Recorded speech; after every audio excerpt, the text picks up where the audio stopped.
Assalamualaikum warahmatullahi wabarakatuh. Alhamdulillahi rabbil alamin. Salam hormat dan terima kasih Kang Mas atas videonya yang sudah menjawab pertanyaan saya lewat WA. Maka jelas dan teranglah pemaparan Kang Mas sampai ke lubuk hati yang paling dalam ini. Tentulah tidak ada dan tidak bukan, semuanya adalah kehendak Allah jua adanya.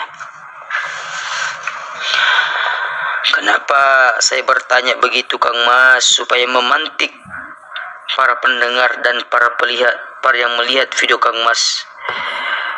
Karena tentulah kita sebagai manusia yang sementara, tentulah semua butuh proses untuk menuju kesadaran itu, untuk menuju kesadaran ilahiyah. Tentulah kita harus butuh proses seperti yang dikatakan adalah kun itu adalah proses dan fayakun itu adalah aplikasinya. Seperti lo yang aku rasakan Kang Mas, bukan aku mengingkari bahwa yang nyata adalah Tuhan, tidak. Saya lah orang yang sangat meyakini bahwa tidak ada yang nyata, yang hidup, yang berkehendak, kurat irada, sama bazar, ilmu hayat. Semua adalah Allah yang punya, Allah yang berkehendak. Uripi Allah, hidupnya Allah. Dan saya satu kesimpulan saya ambil dari pemaparan Kang Mas yang jelas dan teranglah bahwa tidak ada kontradiksi. Yang kontradiksi hanyalah pemikiran kita saja sebagai manusia yang merasa masih ada, yang pemikiran kita ini yang diliputi hanya hawa nafsu, syaitan dan iblis. Tapi ketika kita dahulukan bahwa tidak ada yang ada kecuali Allah, maka sudah ada kontradiksi lagi. Itulah saya ambil kesimpulan, saya ambil dari video Kang Mas. Dan rumus dari video Kang Mas ini tentulah tidak terlepas dari rumus man arafa nafsahu faqad arafa rabbahu, bahwa siapa yang mengenal dirinya maka mengenal Tuhannya, siapa yang mengenal Tuhannya maka binasalah dirinya. Sebenarnya kata hadis ini adalah sebenarnya kata jebakan dari Tuhan, bahwa siapa yang mengenal sebenar dirinya, yang mati, yang dulunya ada dan kembali tidak ada, yang nyatalah yang hanya Allah. Alhamdulillah rabbil alamin. Alhamdulillah rabbil alamin. Saya sangat jelas dan terpahamkanlah apa yang dipaparkan oleh Kang Mas. Dan alhamdulillah, semoga Kang Mas ridho dan ikhlas saya dijadikan sebagai teman ataupun muridnya. Supaya apa? Terjadilah berbaiat. Supaya apa? Saya akan tidur selama-lamanya, tidur secara kesadaran, supaya teraplikasikanlah, fayakunlah perbuatan-perbuatan ini, akhirnya selalu terjadi kesadaran sampai kepada Allah Subhanahu wa taala. Semoga kan Mas ikhlas dan ridho dan dibiat secara kalbu. Akhirnya kesadaran ini tidak akan terlepas dari kesadaran Tuhan. Muncullah cinta yang hanya adalah cinta antara hamba dan Allah Subhanahu wa taala. Dan supaya apa? Bahwa supaya apa yang saya lakukan dunia ini lebih hikmat lagi, lebih khusyuk lagi menuju Allah Subhanahu wa taala, yang menghambakan diri jasad ini kepada yang maha hidup, yaitu yang maha menggerakkan. Amin amin ya rabbil alamin. Assalamualaikum warahmatullahi wabarakatuh.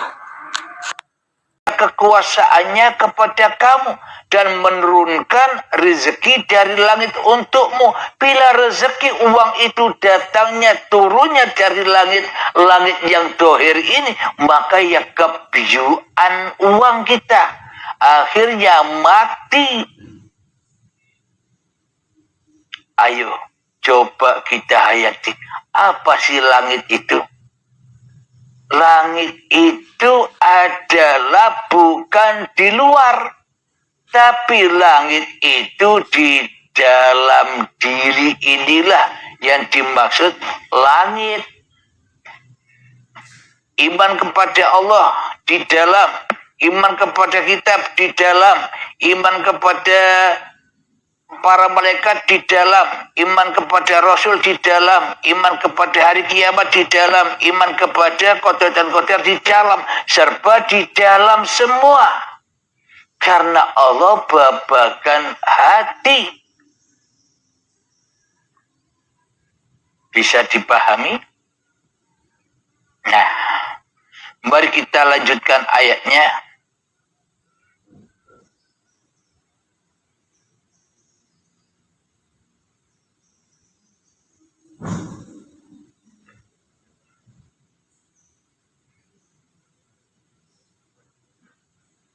وَمَا يَتَذَكَّرُ إِلَّا مَن يُنِيبُ. Dan tidak lain yang mendapatkan pelajaran hanyalah orang-orang yang kembali kepada Allah. Hanya orang-orang yang kembali saja kepada Allah, yang paham Allah. Apa maknanya kembali kepada Allah? Hanya orang-orang yang kembali kepada Allah yang paham Allah. Maknanya bila kita sudah kembali kepada Allah, berarti kan sudah tidak ada manusianya lagi.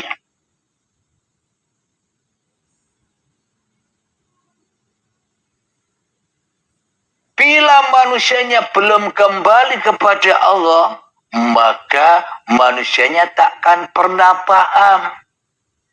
Tidak pernah paham karena manusianya sombong. Manusianya sok menjadi Tuhan.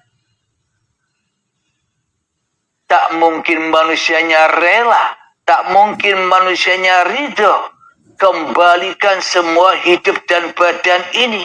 Karena manusianya bersifat sombong.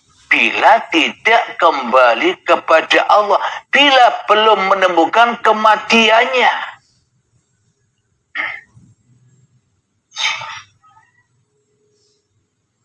Ayat yang selanjutnya, fad'ullaha mukhlishina lahud-din walau karihal kafirun. Maka sembahlah Allah dengan tulus ikhlas beragama kepadanya, meskipun orang-orang kafir tidak menyukainya. Ya Allah, dijawab langsung oleh Allah. Ada yang komen, dijawab langsung oleh Allah. Maka sembahlah Allah dengan tulus ikhlas beragama kepadanya. Maknanya sembahlah Allah dengan tulus ikhlas itu apa? Tulus ikhlaslah, kembalikan hidup dan badan ini milik Allah. Meskipun orang-orang kafir tidak menyukainya, orang-orang yang kafir tidak menyukai berita ini. Orang-orang kafir tidak menyukai dengan apa yang sudah dijelaskan oleh Allah di dalam Al-Quran. Orang-orang yang masih merasa wujud diri manusianya tidak suka dengan berita ini. Kenapa? Karena manusianya masih kafir kepada Tuhannya.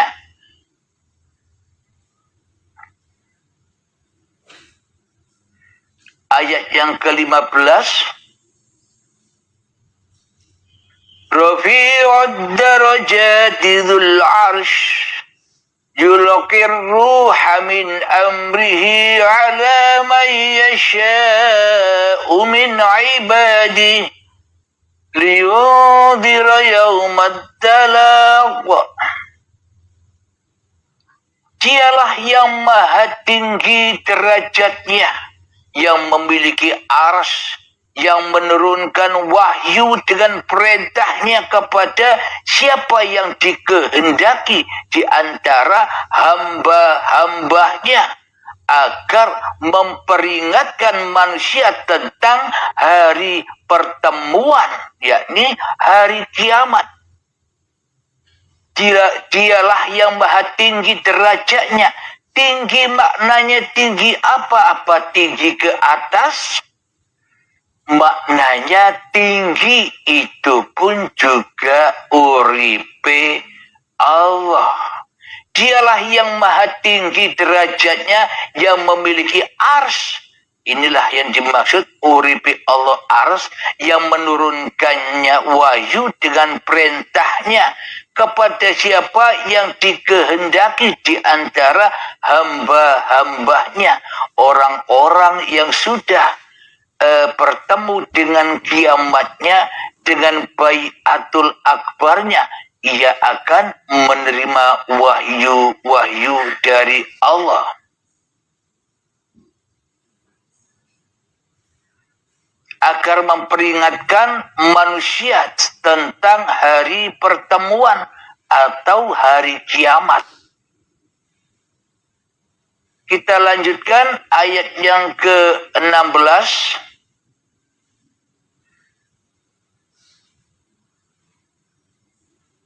Yaumahum barizun لا يخفى على الله منهم شيء لمن الملك اليوم لله الواحد القهار. Artinya, yaitu pada hari ketika mereka keluar dari kubur, tidak sesuatu pun keadaan mereka yang tersembunyi di sisi Allah. Lalu Allah berfirman, milik siapakah kerajaan pada hari ini? Milik Allah yang Maha Esa, Maha mengalahkan. Mari kita ulang, yaitu pada hari ketika mereka keluar dari kubur. Ini pemahaman hawa nafsu, menyangka cerita ini besok ketika badan sudah mati, ketika badan sudah dikubur, ketika badan sudah mati, ketika badan sudah dikubur, kira-kira apa ada cerita lagi? Jangankan saat mati, saat tidur saja kita tidak tahu apa-apa.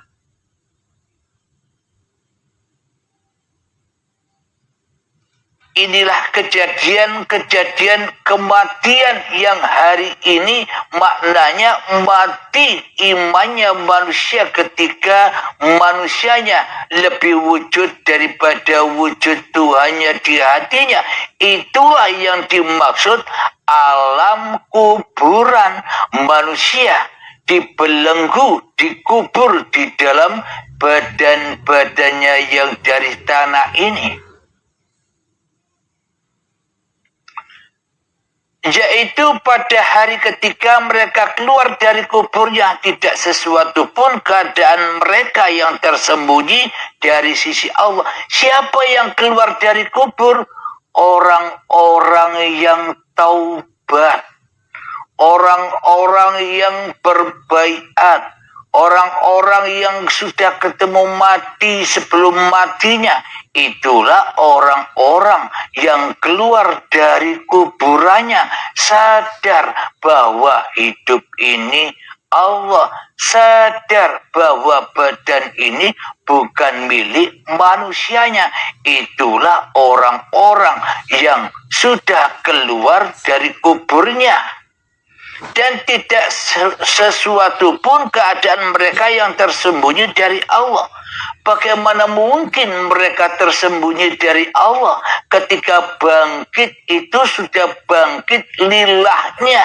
Manusianya sudah tidak ada, maka tak akan ada yang tersembunyi di sisi Allah. Nyatalah Allah. Manusianya sudah bangkit. Apa maknanya bangkit? Bangkit kembali kepada asal-usul kejadiannya. Asalnya goib, kembali goib. Asalnya tiada, kembali tiada. Asalnya tak nyata, kembali tak nyata.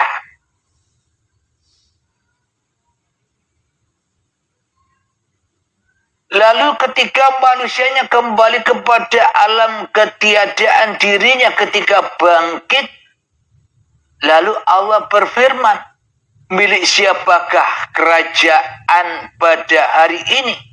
Milik Allah yang Maha Esa, Maha mengalahkan. Ketika kita sudah kedatangan, ketika kita sudah menjada wajada di dalam keheningan kita, maka di situ akan ketemu hidup siapakah selama ini yang kita akui sebagai hidup kita. Ketika kita sudah bangkit, maknanya bangkit itu kebalikannya. Maknanya manusianya sudah bangkit, manusianya sudah sadar bahwa dirinya tidak ada, bahwa dirinya tidak wujud, bahwa dirinya tidak hidup. Yang ada, yang wujud, yang hidup hanyalah Allah. Maka saat itulah hamba-hamba ini kembali kepada hakikat diri sejatinya. Maka ketika itu Allah berfirman, siapakah yang jadi Tuhan? Ya pasti Allah menjawab, innani anallah. Sesungguhnya akulah Allah, la ilaha illa ana, tiada Tuhan selain aku.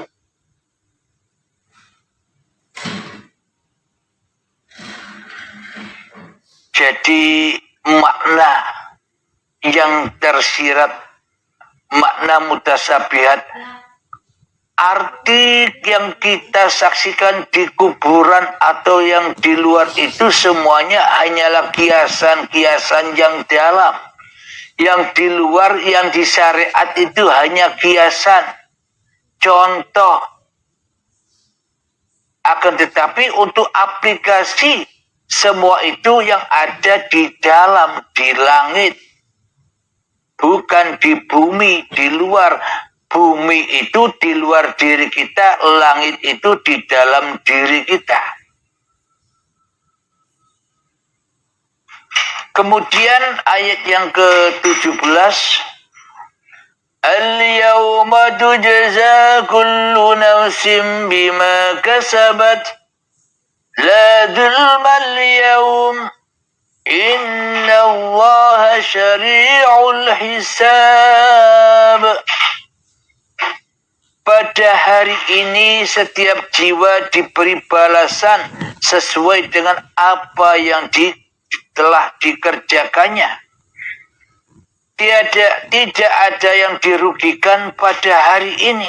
Sungguh Allah sangat cepat perhitungannya. Bagi orang-orang yang sudah berbaiat akan paham ini. Pada hari ini setiap jiwa diberi balasan sesuai dengan apa yang telah dikerjakan. Tidak ada yang dirugikan pada hari ini. Orang yang rugi itu orang yang tidak ketemu hari kiamatnya.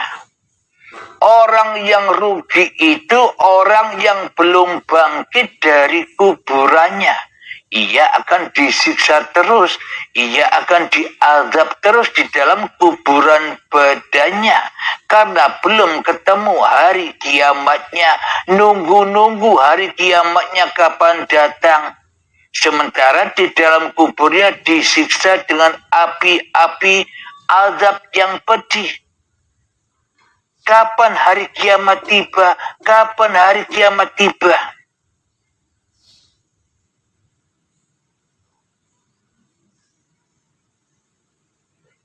ayat yang ke-18. Wa anzirhum yawmal azifah idil qulubu ladal hanajir kadhimin malil zalimin min hamimin wala syafi'i yudha'. Dan berilah mereka peringatan akan hari yang semakin dekat, hari kiamat, hari kematian kita sebentar lagi. Yaitu ketika hati menyesak sampai ke kerongkongan. Nah, coba perhatikan kiamat itu mana? Kiamat yang di luar apa yang di dalam? Kita ikut pahamnya hawa nafsu, ikut pahamnya iblis dan setan, apa ikut pahamnya Allah? Dan berilah mereka peringatan akan hari yang semakin dekat atau hari kiamat, yaitu ketika hari menyesak sampai di kerongkongan karena menahan kesedihan. Ayo, kapan kiamat itu?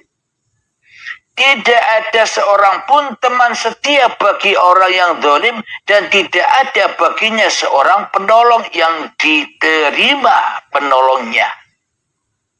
Alhamdulillah, jelas bukan? Kiamat itu bukan nanti, tapi kiamat yang ada di dalam diri. Kiamat inilah yang ditunggu-tunggu oleh manusia itu sendiri agar bisa jumpa dengan Tuhannya. Ketika kiamat sudah mendera, hancur lebur diri manusianya, maka bangkitlah manusia kembali kepada Tuhannya. Hanya Tuhannya lah yang maha menolong di hari kiamat dan di hari kebangkitan.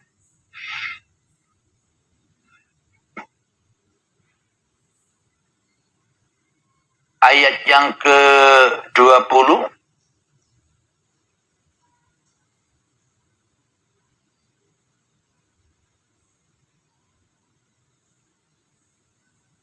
Ayat yang ke-19. Ya'lamu kha'inatal a'yuni wa ma tukhfis sudur. Wa ma tukhfis sudur. Dia mengetahui pandangan mata yang khianat dan apa yang tersembunyi dalam dada. Maknanya di dalam dadanya masih uripe manungsane, pasti berkhianat. Bila di dalam dada ini, bila hidup ini masih diakui sebagai hidup manusianya, kehidupan kita penuh dengan pengkhianatan kepada Allah, penuh pengkhianatan kepada yang menciptakan. Ayat yang ke-20, wallahu yaqdi bil haqq walladzina yad'una min dunihi la yaqduna bi syai'. Inna Allaha huwas sami'ul basir. Dan Allah memutuskan dengan kebenaran, sedang mereka yang disembah selainnya tidak mampu memutuskan dengan sesuatu apapun. Sesungguhnya Allah dialah yang maha mendengar, maha melihat. Maka bila keputusan Allah pasti benar, tak ada yang salah bagi Allah. Itulah bagi orang-orang yang benar. Alhamdulillahirabbil alamin. Mari kita berlatih dahulu di Jumat yang indah ini. Marilah kita masuklah ke dalam dirimu, kiamatkanlah dirimu. Kiamatkan akbar dirimu di hatimu agar nyata Tuhanmu di hatimu. Maka dari itu berjuanglah sekuat tenaga, manjada wajada, temuilah hidup yang selama ini aku akui sebagai hidupmu, dan bila sudah ketemu pasrahkan kepadanya apa amanah-amanah yang selama ini kita emban, pasrahkan semuanya dengan rela dan ridho. Bismillahirrahmanirrahim. Mengheningkan cipta, mulai. Silakan.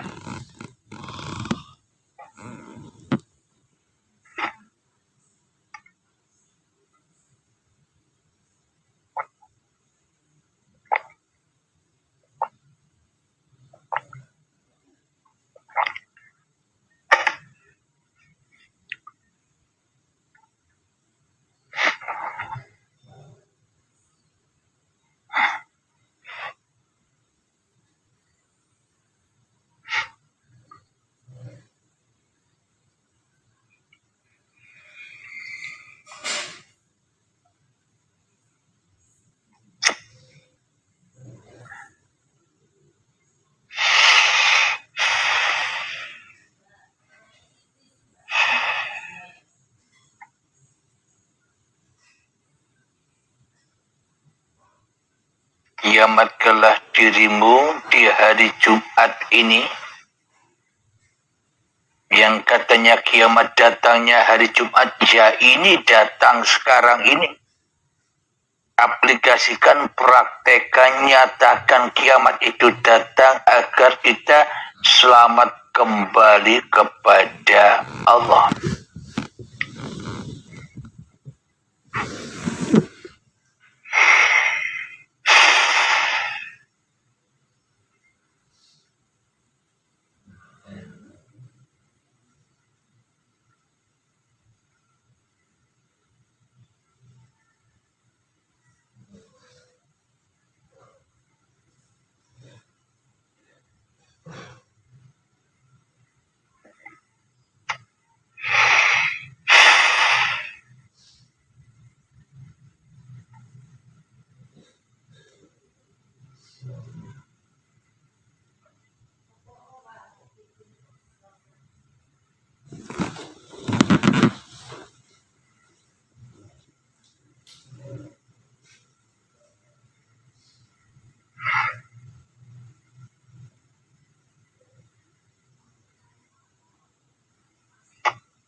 Makna dari kiamat datangnya di hari Jumat itu hanya kiasan saja.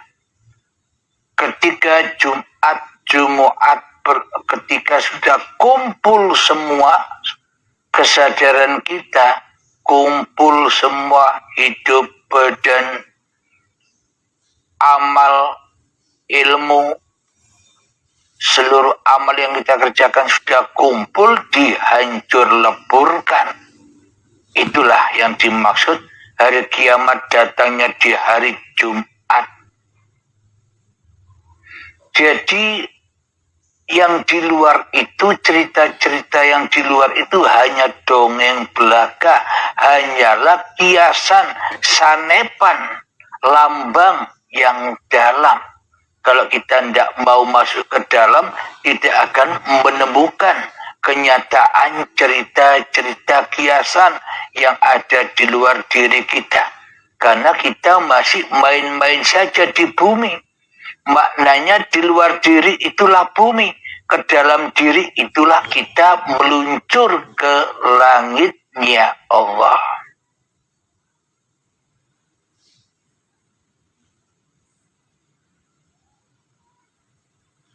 Mengheningkan cipta selesai. Alhamdulillahirabbil alamin. Semoga saya khususnya dan semoga kita semua selalu dimudahkan untuk kembali kepada Allah. Amin amin ya rabbal alamin. Sebelum kita akhiri perjumpaan kita di Jumat yang indah ini, marilah kita kemahkan salawat dari min daf'ul bala. Allahumma salli ala sayyidina Muhammad wa ashghili zalimin bi zalimin